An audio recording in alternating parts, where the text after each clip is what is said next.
Hello everyone, आप सभी लोगों का स्वागत है टीचिंग परीक्षा के आज के इस वीडियो में, जिसमें फ्रेंड्स हम लोग tribe, nomads and settle communities का जो हमारा टॉपिक है, पार्ट नंबर 1 इसका ये देखने वाले हैं। तो आप सभी लोग जल्दी जल्दी से बता दीजिए अगर आप लोगों को आवाज बराबर आ रही है, स्ट्रीमिंग भी आप सभी लोगों को बराबर है। जितने भी लोग हमारे साथ में यहाँ पर में जुड़ चुके हैं उन सभी का स्वागत है। सभी को आदाब, नमस्कार, सत श्री अकाल। भावना मिश्रा जी, नेहा गुप्ता, आप सभी का स्वागत है। चलिए, तो tribe, nomads and settled communities, ये हमारा जो है आज का इसका पार्ट नंबर 1 आज हम लोग देखेंगे। ठीक है, पार्ट नंबर 1। सबसे पहले मैं बात करूं फ्रेंड्स अगर हमारे आज के सेशन की, तो आज के सेशन के अंदर में हम लोगों ने पढ़ना क्या है। आज के सेशन में हम लोगों ने देखना है कि जो भारत के अंदर में इतनी सारी अलग अलग प्रकार की जो जनजातियां पाई जाती है, जैसे कि गक्खर है, गोखर है, ठीक है, इसके बाद में लंघाज है, आपकी अरघुंस है, भील जनजाति बहुत फेमस, ठीक है, कोलीज, गोंड जनजाति। तो ये सारी जो जनजातियां है फ्रेंड्स, ठीक है, ये कहाँ पाई जाती थी और इनकी क्या स्पेशलिटीज है, ये सारी की सारी चीजें हम लोगों ने देखनी है। आप लोगों को मैं हिंदी में भी इसको थोड़ा सा जूम करके दिखा देता हूँ आप लोगों को, ठीक है, ताकि आप लोग देख सके कि अलग अलग जगह पे, जैसे कि आप लोग देखो सकते हो कि पंजाब के इलाके में गक्खर और गोखर, ठीक है, ये वाली जनजातियां पाई जाती थी। पहले यहाँ पर में गोखर जो खोखर जनजाति थी, ठीक है, इसका बोलबाला था। बाद में इस जनजाति के जगह पे गक्खर जनजाति जो है उसका वर्चस्व ज्यादा बढ़ गया। इसके बारे में भी हम लोग बात करेंगे, ठीक है। उसके बाद में आप लोग यहाँ पर में लंगाह जनजाति देख रहे हो, यहाँ पर में बलूची जनजाति देख रहे हो। बलूचिस्तान का इलाका है पाकिस्तान में, बलूची नॉर्थ वेस्ट का जो इलाका है, नॉर्थ वेस्ट का जो इलाका है, वहां पर में आप लोग यहाँ पर में बलूची जनजाति देख रहे हो।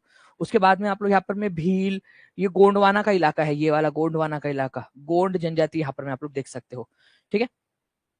उसके बाद में जो है फ्रेंड्स यहाँ पर मैं अगर मैं बात करूं आप लोगों से, ठीक है, तो ये जितने भी जनजाति आपने यहाँ पर मैं देखी है, ये पूरी की पूरी जो जनजातियां है, ये जनजातियां, ठीक है, आपस में किसी ना किसी तरीके से, ठीक है, किसी ना किसी तरीके से ये क्या करते थे, आपस में नातेदारी में जुड़े हुए होते थे, ठीक है। प्रत्येक सदस्य, मतलब ये छोटी सी जनजाति है मान लो, और वो कई सालों से एक साथ ही रह रहे हैं, ठीक है, एक साथ ही रह रहे हैं ये इस इलाके के अंदर में। कोई भी एक जनजाति ले लो, गक्खर जनजाति ले लो आप लोग, गक्खर जनजाति हजारों सालों से एक ही जगह पे रह रहे हैं, ठीक है।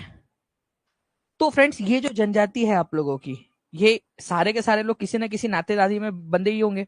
आप लोगों का होता नहीं है यहाँ पर में, भावना मिश्रा जी, आपके लिए रिश्ता आया होगा कि ये मामा के, ताया के, चाचा के, बुआ के लड़के की मौसी का, भाई के भतीजे का, चाचा का लड़का का, मामा का बेटा है, ठीक है, अच्छा लड़का है, ठीक है, इंजीनियरिंग किया हुआ है, ठीक है, इसकी पूरे 12,500 रुपए इसकी सैलरी है, ठीक है, और अगले 2.5-3 साल के अंदर में परमानेंट भी हो जाएगा, ठीक है। तो रिश्तेदारी में बंधे हुए होते हैं हम लोग कहीं ना कहीं दूर दराज से।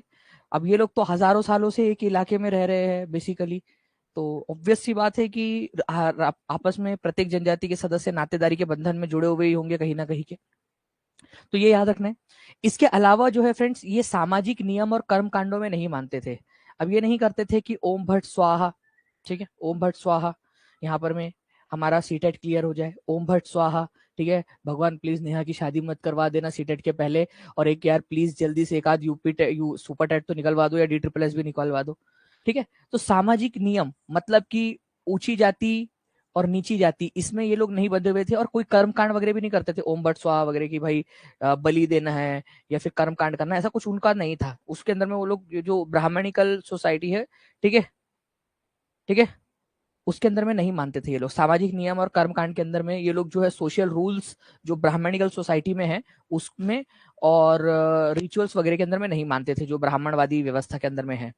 ना ही ये लोग असमान वर्गों में विभाजित थे, छोटी जाति, ऊंची जाति, अलग अलग इसमें भी विभाजित नहीं थे ये लोग। मतलब एक जनजाति के लोग हैं, ठीक है, अगर वो लोग, तो वो सारे के सारे एक जैसे होंगे। ऐसा नहीं है कि वो लोग असमान वर्गों में बटे हुए, कोई छोटी जाति का है, कोई ऊंची जाति का है। अगर एक जनजाति के लोग हैं तो सारे के सारे समान लोग हैं। वो लोगों में जात पात नहीं होती थी। जैसे जैसे ब्राह्मणिकल व्यवस्था का विस्तार हुआ वैसे वैसे जात पात बढ़ी। इसका एक एग्जाम्पल हमको नॉर्थ ईस्ट के इलाके में देखने के लिए मिलता है, ठीक है। अगर हम देखेंगे तो यहाँ से जो है फ्रेंड्स वेदों का निर्माण इस साइड में हुआ था, नॉर्थ ईस्ट में काफी लेट पहुंचा वो वेदों वाला जो सिस्टम है या जो ब्राह्मणिकल सिस्टम है, वो बहुत ज्यादा लेट पहुंचा। तो इस इलाके में जो है बहुत लंबे समय तक कोई जाति व्यवस्था थी ही नहीं, सिर्फ जनजातीय व्यवस्था थी। आज भी जनजातीय व्यवस्था है। जैसे अभी मणिपुर के अंदर में आपको पता है हिंसा हो रही है, वो जाति में नहीं हो रही है, वो जनजातियों में हो रही है। दो जनजाति है, दो अलग अलग जनजातियां है, ठीक है, वो जनजातियों में हो रही है। जनजाति के अंदर में उनकी बहुत एकता होती है, बहुत ज्यादा एकता उन सब के अंदर में। इसी वजह से मणिपुर के अंदर में जो भी हो रहा है वो पूरा का पूरा इस वजह से हो पाया क्योंकि दो जनजातियां लड़ रही है और दोनों जनजाति में बहुत मतलब एक अपनी जनजाति के लिए एकता और इधर में अपनी जनजाति के लिए एकता। इवन जो पुलिस वाले हैं वहां पर में उनके अंदर में तक ये हो गया था, इतना खतरनाक वो चीज आ गई है। इस वजह से वो मणिपुर अभी जल रहा है, मणिपुर पूरा। तो वहां ये सारी चीजें, वो जाति व्यवस्था नहीं थी, वो अपनी एक जनजाति के अंदर में वो यूनिटी से रहते थे, अपनी जनजाति के अंदर में। इसके अलावा अगर मैं बात करूं आप लोगों से फ्रेंड्स कि ये किसी ना किसी तरीके से रिश्तेदारी नातेदारी से बंधे हुए होते थे, चाचा के ताया के मामा का लड़का, ठीक है, कुछ ना कुछ होता था उन लोगों का। अब मैं आप लोगों को बता दूं कि ये जनजाति जो है, इतनी सारी जो जनजातियां हमने देखी हमारे भारत के नक्शे के ऊपर में अलग अलग इलाके पे, ठीक है, ये जो जनजातियां है, कुछ जनजातियां ऐसी थी जो खेती पर अपना जीवन यापन करती थी, ठीक है, मतलब अपना जीविका किस पर चलाती थी, खेती पर चलाती थी, खेती करती थी। और कुछ ऐसी जनजातियां थी जो शिकार करती थी, शिकारी थी जाके, ठीक है, हनी सिंह की फैन थी वो, ठीक है, मैं हूँ शिकारी कुड़िए खाली मेरा वार नहीं जाता, ठीक है, तू मुझके ना जा पहचाने क्यों तेरे घर अखबार नहीं आता। आता भी तो बेचारों को कोई कुछ कर नहीं सकते थे क्योंकि उनको पढ़ना लिखना आता नहीं था, ठीक है। तो आगे में उसके बारे में बात करेंगे हम लोग क्योंकि अखबार के बारे में, इस वजह से मैंने यहाँ पर मैं लाइन बोली है आप लोगों की अखबार वाली, याद रखना। जनजाति जो लोग हैं, ये कुछ जनजातियां ऐसी थी जो खेती पर निर्भर थी, कुछ जनजातियां ऐसी थी जो शिकारी और संग्रह करता हुआ करती थी या पशुपालक थी, ठीक है, खेती नहीं करते थे, ये जंगल जाते थे, शिकार करके लेकर आते थे, ठीक है, और या फिर वहां से जो भी आलू टमाटर प्याज या जो भी उनको फल खाने के लिए मिल जाए वो लेकर आते थे, या फिर पशुपालक हुआ करते थे, जानवरों को पालते थे और जानवरों से जो प्रोडक्ट मिलता था उसको खाते थे। ये याद रखना है आपने। तो ऐसा नहीं था कि सारी की सारी खेती करती थी और ऐसा नहीं था कि सारी की सारी जनजातियां शिकारी या संग्राहक हुआ करती थी। ये आपसे कंसेप्चुअल क्वेश्चन पूछा जा सकता है। कुछ शिकारी थी, शिकारी संग्राहक और पशुपालक, और कुछ खेती या जीविका के लिए जो है खेती के ऊपर में निर्भर रहती थी। अब आसपास में जो भी भाई जो सामान है, जो भी संसाधन है, जंगल है, पानी है, उसका पूरा अच्छी तरह से इस्तेमाल करते थे वो लोग। भाई जो चीजें आपस में अवेलेबल रहेंगी वो फुल यूज करते थे, नेचुरल रिसोर्सेज का अपने आसपास वाले इलाके का। अगर वो लोग जंगलों में रहते हैं तो जंगल के अंदर में जो भी चीजें मिलेंगी मस्त पे कि उसका इस्तेमाल करेंगे, ठीक है। अगर कोई कोई पहाड़ी इलाके में रहते हैं तो वहां पर में जो भी चीजें मिलेंगी उसका पूरा इस्तेमाल करते थे अच्छे से। तो अपने आसपास वाले प्राकृतिक संसाधनों का पूरा अच्छी तरह से ये लोग इस्तेमाल करना सीख गए थे। इतने सालों से वही रहते थे तो ऑब्वियस सी बात है सीख ही जाएंगे सारी चीजें। तो अपने निवास स्थान के प्राकृतिक संसाधनों का अच्छी तरह से इस्तेमाल करते थे ये लोग, ठीक है।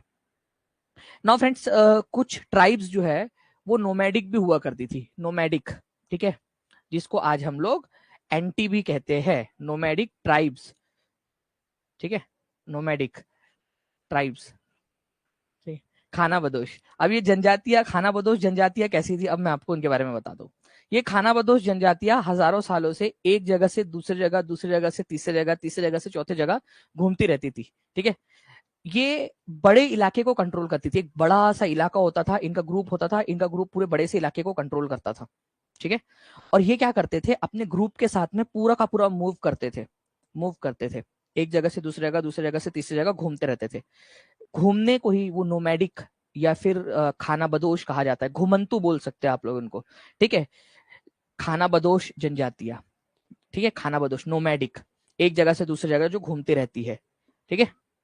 आप हंस क्यों रहे हैं पहले ये भी बताइए सर, क्योंकि मेरे साथ मेरे स्टूडियो में एक पर्सन बैठे हुए हैं, वो नोमैडिक ट्राइब है बेसिकली, उनके पूर्वज, ठीक है, इसी वजह से मैं हंस रहा था, ठीक है। यहाँ पर मैं स्टूडियो में अभी एक पर्सन है, उनके पूर्वज नोमैडिक ट्राइब हुआ करते थे, वो एंटी नोमैडिक ट्राइब कम्युनिटी से बिलोंग करते, वो इस वजह से मैं हंस रहा था, ठीक है।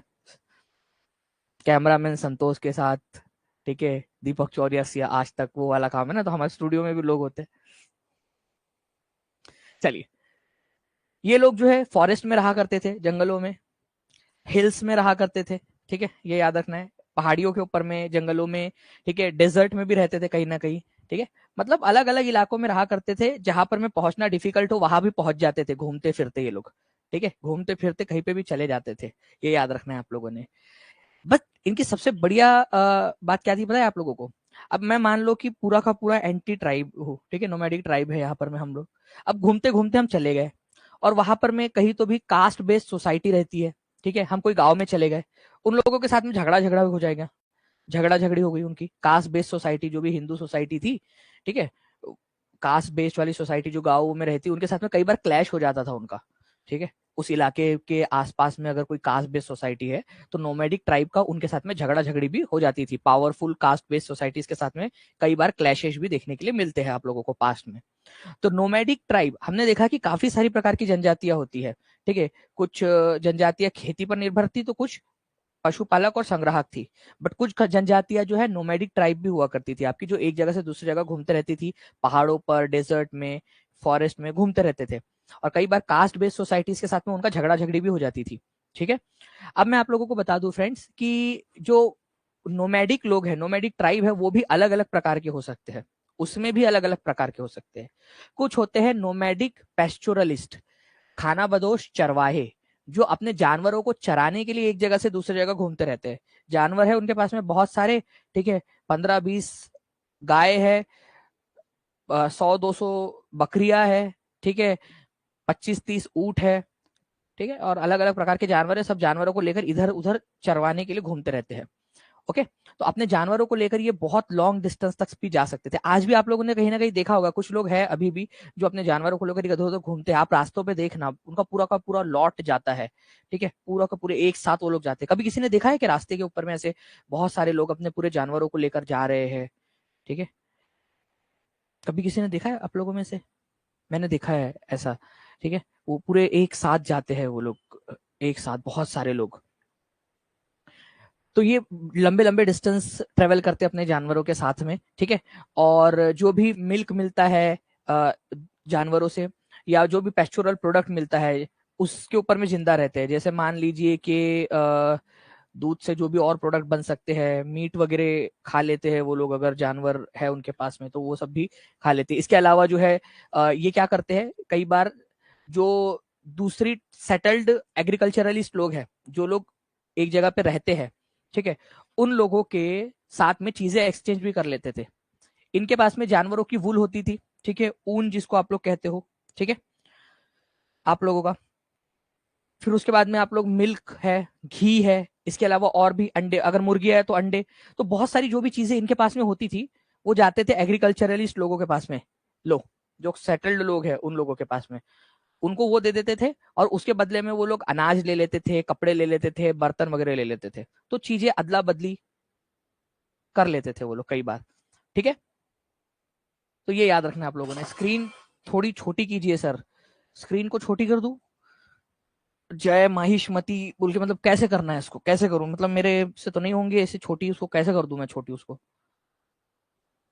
ठीक है, बताओ अभी। स्क्रीन को ही छोटी कर दो बोल रहे यार यहाँ पर मैं। आप हमसे कुछ और मांग लेते तो शायद हम आपको दे भी देते, बट आपने तो हमसे मतलब हमारी स्क्रीन ही मांग ली। चलो कोई नहीं। कि कौन था ये वैसे? महवाश। अगर आपके 135 प्लस आ गए ना सीटेट के अंदर में, तो पक्का आपकी मोबाइल की स्क्रीन बड़ी कर दूंगा मैं, पक्का। मेरे पास में एक जादू है। 135 प्लस चाहिए मेरे को बस, लेकिन ठीक है।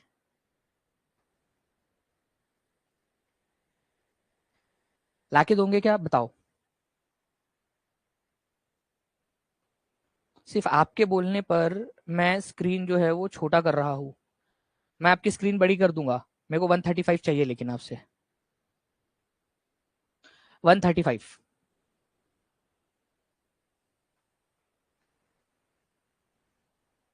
बताओ महवाश।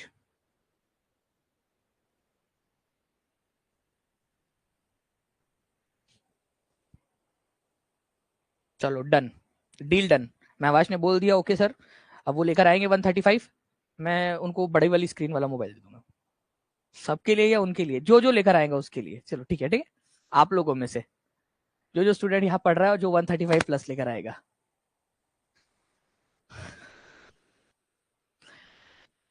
तो नोमैडिक पैस्चुरलिस्ट के बारे में क्या बता रहा था मैं आप लोगों को? जो खाना बदोश चरवाहे थे, जो ऐसे खाना बदोश मतलब ऐसे नहीं कि बस बैठ के खा रहे हैं जी, लाओ बिरयानी खाने बैठे हम लोग तो खाना बदोश खाना बदोश। खाना बदोश नहीं, खाना बदोश मतलब घुमंतु लोग, घूमने वाले लोग। कई सारे लोगों को मैंने देखा जो खाना बदोश मतलब शब्द सुनते, खाना बदोश मतलब लोग कौन थे यार, ये खाने वाले लोग थे क्या? नहीं भाई, खाना बदोश मतलब घुमंतु लोग, बस इतना याद रखना है हिंदी के अंदर में। ठीक है, ओके। तो खाना बदोश लोग लॉन्ग डिस्टेंस जाते थे, जो उनके पास सामान होता था, मिल्क वगैरह जो होता था उसके ऊपर में जिंदा रहते थे। कई बार जो उनके पास सामान है वो एग्रीकल्चरलिस्ट लोगों के साथ में, किसान लोगों के साथ में एक्सचेंज भी कर लेते थे ताकि और अच्छे से जिंदगी जी सके। काफी सारे जो पेस्चरलिस्ट लोग हैं वो जानवरों को भी बेचा करते थे, जैसे कि गाय पाली, घोड़े पाले और उनको बेच दिया, उसके बदले में वो कुछ और चीजें ले लेते थे। ठीक है, उनका सौदा भी कर लेते थे, जैसे मान लो कैमल्स वगैरह उसको बेच दिया। ठीक है, गाय वगैरह है, घोड़े वगैरह उनको पालते थे, उनको बेच भी देते थे घुमा, क्योंकि वो पेस्चुरलिस्ट है, काफी सारे जानवर हो जाते थे उनके पास में, है ना। अब लेकिन कुछ बंजारे ऐसे भी होते थे फ्रेंड्स जो कि व्यापार करते थे, व्यापारी होते थे वो लोग। ठीक है, जैसे बंजारा, ये भी नोमैडिक लोग ही है, बंजारा। ठीक है, अब हमारे पास में जो एंटी है वो कौन से वाले किस में आते थे, पेस्चुरलिस्ट में आते थे या बंजारे में आते थे, वो पता करना पड़ेगा आज मेरे को। ठीक है, क्योंकि बंजारे लोग जो है ना वो ट्रेडर नोमैड्स होते थे। ट्रेडर्स, ट्रेडर मतलब कि भाई इनको व्यापार करना पसंद था, व्यापारी खाना बदोश थे। ये लोग क्या करते थे, कारवा होता था इनका, कारवा, जिसको टांडा बोलते थे। अब यार 2 बार टांडा हो गया तो टांडा टांडा मत कर लेना, एक ही है, एक ही टांडा। टांडा, टांडा मतलब क्या है? तो सिंपल सी बात है, ये याद रखना आप लोग। जो बंजारे लोग हैं, बहुत सारे लोग ऐसे पूरे के पूरे बंजारे, यहाँ पर में बहुत सारे बंजारे बंजारे बंजारे बंजारे बंजारे बंजारे बंजारे बंजारे। ठीक है, ये है, एक साथ जा रहे हैं। इनके ग्रुप को क्या बोला जाता है? इनके ग्रुप को टांडा बोला जाता है, टांडा। ये याद रखना, ये पूछा जाता है एग्जाम में question, what is Tanda. Tanda होने, टांडा जो है फ्रेंड्स, ठीक है,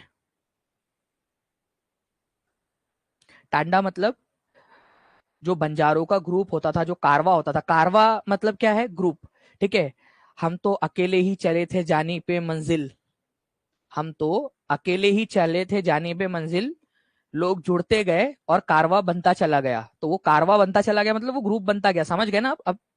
ठीक है, जो शब्द, जो बात आसानी से समझाई नहीं जा सकती, शायद कभी कभी वो शायरी सुना के समझ जाते हैं आप लोग, हाँ आप समझ गए सर। ठीक है, ऐसा वाला होता है आपको। तो कारवा मतलब ग्रुप बेसिकली।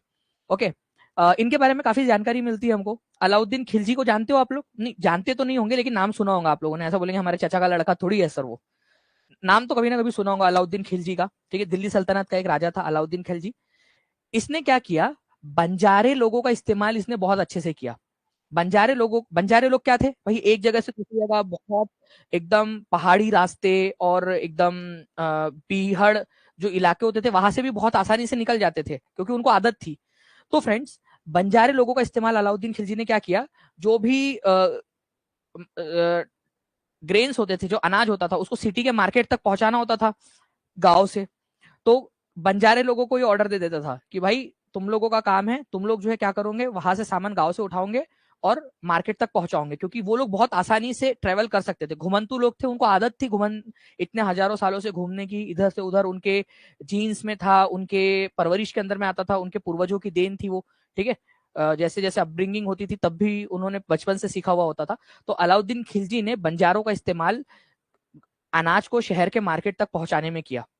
ये बहुत इंपॉर्टेंट है। तो किसने किया था बंजारों का इस्तेमाल अनाज को शहर के मार्केट तक पहुंचाने में? अलाउद्दीन खिलजी ने। मुगल एक बादशाह था जहांगीर, मुगल के समय में जो बाद में आया, पहले दिल्ली सल्तनत आई थी, अलाउद्दीन खिलजी, फिर 200-300 साल के बाद में करीब जहांगीर आया। तो जहांगीर ने भी अपने मेमोयर, अपने संस्मरण में लिखा है, अपनी बुक जो थी ना उसकी, उसके अंदर में उसने लिखा है, जहांगीर नामा के अंदर में, कि बंजारों ने, ठीक है, विभिन्न क्षेत्रों के से अपने बैलगाड़ियों पर अनाज ढोया और कस्बों में बेचा। मतलब सम्राट जो जहांगीर था उसने भी आप लोगों को इसके बारे में बताया है। ठीक है, बंजारों के बारे में बताया है कि बंजारे जो है वो क्या करते थे, अपना अनाज ले जाकर दूर दूर बेचा करते थे। ठीक है, तो अनाज ढोते थे अपनी बैलगाड़ियों के ऊपर में और कस्बों में, शहरों में ले जाकर बेचा करते थे ये। ऐसा इसने बताया, किसने? जहांगीर ने। तो अलाउद्दीन खिलजी का नाम आए बंजारों के साथ में तो शहर, समझ जाना, शहर में बाजारों तक पहुंचाने में इस्तेमाल करता था। और जहांगीर ने भी इसके बारे में बताया है। जहांगीर ने एक बात और बताई आपको, ठीक है, किसी को बताना मत, ठीक है। जहांगीर ने एक बात बताई, राज की बात है ये, ठीक है। दूसरे सैनिकों को पता नहीं चलना चाहिए, दूसरी सेनाओं को। उन्होंने सैन्य अभियानों के दौरान, मान लो कि मुगल सेना दूर दूर तक है, दूर में इधर में कभी कहीं तो भी है मुगल सेना, राजधानी यहाँ है, अनाज यहाँ पर में है, यहाँ से मुगल सेना तक अनाज पहुंचाना है। तो क्या किया, सैन्य अभियानों के दौरान मुगल सेना के लिए खाना पहुंचाने के लिए भी इनका इस्तेमाल परिवहन के रूप में किया जाता था।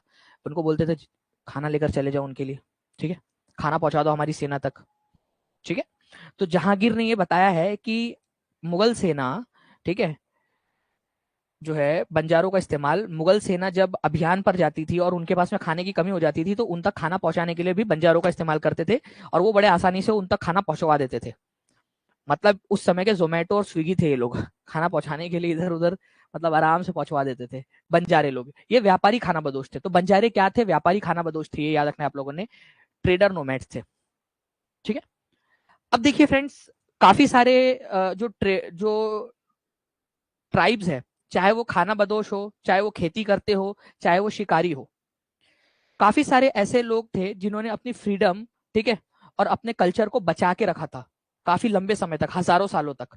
लेकिन धीरे धीरे जो कास्ट बेस्ड सोसाइटी है, ठीक है, और जो ट्राइबल सोसाइटीज है, ठीक है, वो एक दूसरे के ऊपर में निर्भर होने लगी, धीरे धीरे धीरे धीरे कास्ट बेस्ड सोसाइटी और ट्राइबल सोसाइटीज जो है वो एक दूसरे के ऊपर में निर्भर होने लगी, दोनों में घुलना मिलना हुआ, और काफी सारी जो ट्राइबल सोसाइटीज है उनको कास्ट बेस्ड सोसाइटी में शामिल करवा लिया गया। मतलब वो अलग थलग रहती थी, उनमें ऊंच नीच कुछ नहीं थी, लेकिन अब धीरे धीरे धीरे धीरे वो भी कास्ट सिस्टम का पार्ट बनते गए धीरे धीरे। काफी लंबे समय तक इन्होंने अपने आप को दूर रखा था इन सारी चीजों से, बट जो ट्राइबल लोग थे वो कुछ जरूरत का सामान कास्ट बेस्ड सोसाइटी, जो एग्रीकल्चरलिस्ट थे, जो सेटल्ड लोग थे, उन लोगों के उनसे लेने के लिए निर्भर थे, और कुछ ऐसे थे जो ट्राइबल लोगों पे निर्भर थे जड़ी बूटियां या जंगली सामान वगैरह लेने के लिए। तो एक दूसरे से मिक्सअप होने के कारण जो ट्राइबल्स लोग हैं वो भी कास्ट बेस्ड सिस्टम का ही हिस्सा बन गए धीरे धीरे। अदरवाइज ट्राइबल लोग जो थे, आप उनके इतिहास को पढ़ोगे, आप लोगों को पढ़ने के लिए मिलेगा ही नहीं, क्योंकि उन्होंने कोई रिटर्न रिकॉर्ड रखा ही नहीं। इसीलिए मैंने आप लोगों से कहा, ठीक है, कि मैं हूं शिकारी कुड़िए, खाली मेरा वार नहीं जाता। तो शिकारी हो सकते हैं वो लोग, लेकिन उनके घर अखबार नहीं आता था, सच में नहीं आता था, क्योंकि उनको पढ़ना लिखना ही नहीं आता था, और अखबार था भी नहीं उस समय में, और आता होता भी तो उनको पढ़ना लिखना नहीं आता था, ठीक है। तो उन्होंने अपना रिटर्न रिकॉर्ड रखा है क्या कहीं पे, ठीक है, उन्होंने रिटर्न रिकॉर्ड रखा है क्या यहाँ पर, मैंने नहीं रखा है उन्होंने। जो भी उनके कल्चर थे वो ओरल ट्रेडिशन के रूप में आगे बढ़े, ओरल ट्रेडिशन के रूप में, मतलब ओरली एक ने दूसरे को बताया, दूसरे एक जनरेशन ने दूसरे जनरेशन को, दूसरे जनरेशन ने तीसरे जनरेशन को, तीसरे जनरेशन ने चौथे जनरेशन को, ऐसे। अब इसका एक एग्जांपल आपको अपने घर में देख लीजिए। मान लीजिए कि रिमझिम कुमारी जो है वो नई नई बहू बन के जाती है अपने ससुराल में। अब सासू माँ कहती है कि ये हल्दी वाला हाथ लो और दीवार पे छाप लगाओ। अब वहां है तो नहीं ना रिमझिम कुमारी का, यहाँ पर में शर्मा जी का संविधान, शर्मा जी के संविधान के आर्टिकल नंबर 26 के पार्ट नंबर 2 के अंदर में लिखा हुआ है कि जब नई बहू आएंगी तो छाप छोड़ेंगे। अरे वो ओरल ट्रेडिशन है, एक जनरेशन से दूसरे, उनकी सासू माँ आई थी तब लगवाया था, फिर वो आई थी तो उन्होंने लगवाया था, वो आई थी तो उन्होंने लगवाया था, वो चलता रहा आगे। तो जो समृद्ध रीति रिवाज है वो मौखिक परंपराओं से ही संरक्षित किए गए, लिखे नहीं गए कहीं पे भी आप लोगों के, ये याद रखना है आप लोगों ने।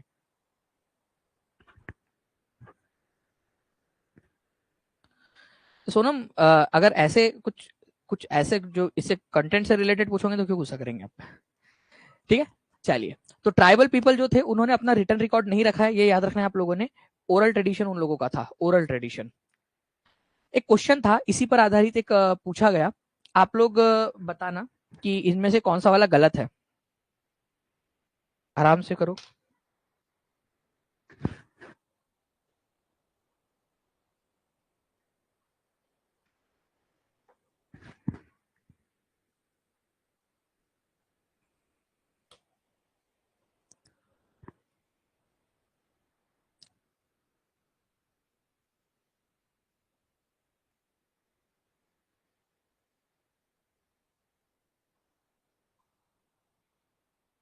ओके, तो आई होप फ्रेंड्स आप लोगों ने यहाँ पर में इसको पढ़ लिया होगा, ठीक है। कौन सा वाला जनजातीय लोगों के बारे में, कौन सा वाला उनके इतिहास के पुनर्निर्माण में कौन सा वाला कथन गलत है, ठीक है। जनजातीय लोगों ने समृद्ध रीति रिवाजों को मौखिक परंपराओं के रूप में संरक्षित किया है, मौखिक परंपरा, ओरल ट्रेडिशन है उनके, ठीक है। ये याद रखना है आप लोगों ने, मौखिक परंपराएं थी, ये बिल्कुल सही है। जनजातीय समाज अपनी विविध किस्मों की जरूरतों के लिए एक दूसरे पर निर्भर होता था। आपको बताया ना कि जनजातीय लोग एक दूसरे की जरूरतों के ऊपर में निर्भर रहते थे, सही बात है एकदम। समकालीन इतिहासकार और मुसाफिरों ने जनजातियों के बारे में बहुत कम जानकारी दी है, क्योंकि अब वो जंगलों में रहते थे। अब इब्न बतूता पहन के जूता टुकड़ुक टुकड़ुक भारत आया, मान लो मोरक्को देश से समकालीन इतिहासकार भारत आए या मुसाफिर भारत आया, और वो जा रहा है यहाँ पर में, ठीक है, जंगल में, मध्य भारत के जंगल में, बोले कि गोंडवाना जनजाति को देखेंगे करके अपन लोग, गोंडवाना जनजाति के बारे में अपन लिखेंगे। वो गया वहां पर में, और बाद में पता चले कि उसका जो है वो तंदूरी फ्राई किया जा रहा है, उसको बढ़िया से सीख कबाब उसका बना के ऐसे वहां पर में। कौन जाएगा इतने अंदर में, ठीक है, जाने का रास्ता भी नहीं था उधर में, उन लोगों की तरफ में जाने का ज्यादा जानकारी भी अवेलेबल नहीं थी उन लोगों के बारे में। तो समकालीन इतिहासकारों ने या मुसाफिरों ने जनजातियों के बारे में बहुत ज्यादा जानकारी नहीं दी है, बहुत कम जानकारी अवेलेबल है हमारे पास में लिखित में। इतिहासकार जो थे उस समय के, उनको भी बोल रहे थे कि उनके बारे में पता ही नहीं है। ठीक है, आप लोगों को पता है अंडमान निकोबार के अंदर में एक आइलैंड है, उसको सेंटिनलीज आइलैंड बोला जाता है। उस आइलैंड के ऊपर में जो जनजाति लोग रहते हैं, वो जनजाति आज तक, ठीक है, मेन स्ट्रीम दुनिया से कटी हुई है। उसको कुछ नहीं पता, भारत का ही हिस्सा है वो आइलैंड, उसको यही नहीं पता भारत क्या है, भारत कब गुलाम बना, भारत आजाद कब हुआ, कुछ नहीं पता। ठीक है, वो अभी भी वैसे ही रहते हैं जैसे कि वो लोग 50,000 साल पहले रहते थे। अफ्रीका से माइग्रेट होकर गए होंगे शायद वो लोग 50,000 साल पहले, और आज भी वैसे ही रहते हैं। ठीक है, और अभी 2-3 साल पहले खबर आई थी कि एक ईसाई मिशनरी था, एक ईसाई धर्म का व्यक्ति, वो उसने सोचा, क्योंकि वो आखिरी बची हुई जनजाति है, ठीक है, आखिरी जनजाति बची है जो दुनिया से, जिसको पता ही नहीं दुनिया के बारे में, कुछ भी कुछ नहीं पता उसको कि क्या हुआ दुनिया में, टीवी का आविष्कार हो गया ऐसे भी पढ़ सकते, मतलब कुछ नहीं पता, वो बिल्कुल एकदम आदि मानव वाला जीवन जीते अभी भी वो लोग। तो उनके तरफ गए थे, उनको लगा कि भाई ये तो कोई दुश्मन आ गया है, तो उसको तीर वगैरह मार के उन्होंने मार दिया था उसको। ठीक है, फिर वो मर गया वो। तो अलग थलग ही रखा है उनको हम लोगों ने, हम जाते नहीं उनके तरफ में। और ये भी घोषित करके रखा हुआ है कि भाई उनके तरफ में ना ही जाया जाए, अच्छा है, क्योंकि हम अगर उनके पास में जाएंगे, हाँ नंगो पुंगू रहते हैं रिमझिम जी वो लोग, अगर हम उनके तक जाएंगे तो एक्चुअल में हम उनको नुकसान पहुंचा रहे होंगे। कई सारे लोग बोलते कि यार जाओ उनसे बातचीत करो, उनको लेकर आओ बढ़िया से मस्त पैकी, हम जो है मोबाइल इस्तेमाल कर रहे हैं, वो लोग जो है जो उनको भी वो सारी सुविधाएं मिलनी चाहिए। बट आप ये सोचिए, हमारे में इम्यूनिटी आ चुकी है, हम साधारण जो सर्दी जुकाम है हम ऐसे झेल जाते हैं। अगर हम जाएंगे ना तो वो लोग मर जाएंगे सारे के सारे लोग, अगर हम उनसे मिलेंगे तो। क्योंकि हमारे में जो बैक्टीरियाज है हमारे बॉडी में, आप में, हम सब में, उसके लिए प्रति हमारे में इम्यूनिटी, नेचुरल इम्यूनिटी आ चुकी है। आपको काफी सारी इम्यूनिटी आपके मम्मी पापा से मिली हुई है, ठीक है, इनबोर्न इम्यूनिटी आप लोगों के पास में, उनके पास नहीं है, वो हजारों सालों से अलग थलग पड़े हुए हैं, वो इम्यूनिटी है ही नहीं उनके अंदर, वो सब मर जाएंगे। वो जैसे जी रहे हैं जीने दो उन लोगों को, उन तक जाने की कोशिश मत करो। ठीक है, तो ऐसा भी है एक जनजाति, सेंटेनलीज बोला जाता है उनको, हमने ही नाम रखा है, उनको तो ये भी नहीं पता कि हम उनको सेंटेनलीज बोलते हैं करके। ठीक है, हमने उस आइलैंड का नाम सेंटेनलीज आइलैंड रख दिया और उन जनजाति को सेंटेनलीज बोल दिया, बेचारों को ये भी नहीं पता कि हमारा नाम क्या है करके। वो अपने आप को चाहे जो बोलते होंगे, हमें उनके बारे में कुछ नहीं पता। ठीक है, चलिए, तो यहाँ पर मैं देखिए फ्रेंड्स, समकालीन इतिहासकार और मुसाफिरों ने उनके बारे में बहुत ज्यादा जानकारी नहीं दी है। जो भी जनजाति लोग होते थे उन तक पहुंच नहीं पाते थे, क्योंकि वो लोग कई बार बाहर के लोगों को आने नहीं देते थे। जैसे मैंने एक एग्जांपल अभी दिया आपको। अधिकांश जनजाति समूह ने लिखित दस्तावेज रखा है, नहीं, गलत, उनको पढ़ना लिखना ही नहीं आता था, तो लिखित दस्तावेज कैसे रखेंगे? तो ये आप लोगों का आंसर हो जाएगा। ज्यादातर ट्राइब ने लिखित दस्तावेज रखा है, ये बोलना गलत है, क्योंकि ऐसा कुछ भी नहीं था। ठीक है, कोई लिखित दस्तावेज इन लोगों ने नहीं रखा है, ये याद रखेंगे आप सभी लोग। इंपॉर्टेंट पॉइंट है, एग्जाम के अंदर में आप लोगों से पूछा जा सकता है। लिखित दस्तावेज उपलब्ध नहीं है आप लोगों का, ठीक है, लिखित दस्तावेज उपलब्ध नहीं है, याद रहेगा आप लोगों को। गुड, तो आंसर इज ऑप्शन नंबर 4। 2012 में एक क्वेश्चन आया था, निम्नलिखित में से किस सुल्तान ने अनाज को शहर तक के बाजारों में भेजने के लिए बंजारों का प्रयोग किया था?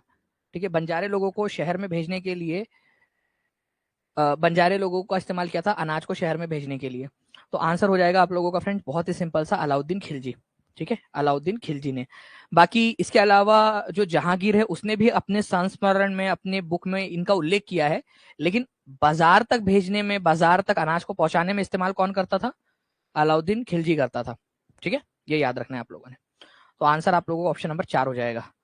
ओके, तो ये जो है फ्रेंड्स आज के लेक्चर का आप लोगों का पार्ट नंबर 1 था। कल हम लोग इसका पार्ट नंबर 2 देखेंगे, जिसके अंदर में हम लोग गोंड जनजाति और अहोम जनजाति के बारे में पढ़ेंगे।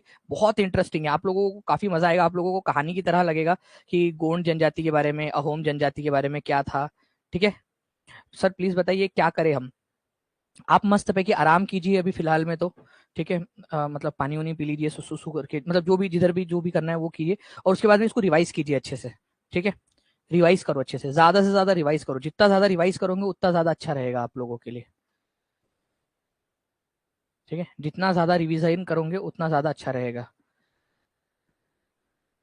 Thank you Neha Kumari ji. जी हाँ, कल भी इतने ही बजे होंगे। ओके, चलिए, थैंक यू वेरी मच। कल क्या है, कल फ्राइडे है। कल तो शायद है ही नहीं आपके, परसों है। जो भी रहेंगी, ठीक है, आप लोगों का जो भी शेड्यूल में लगी हुई होंगी। आई थिंक परसों के दिन है, कल तो फ्राइडे, फ्राइडे को छुट्टी रहती है आप लोगों की। ठीक है, मिलते हैं हम लोग हमारे नेक्स्ट क्लास में, तब तक के लिए thank you very much, take care and bye.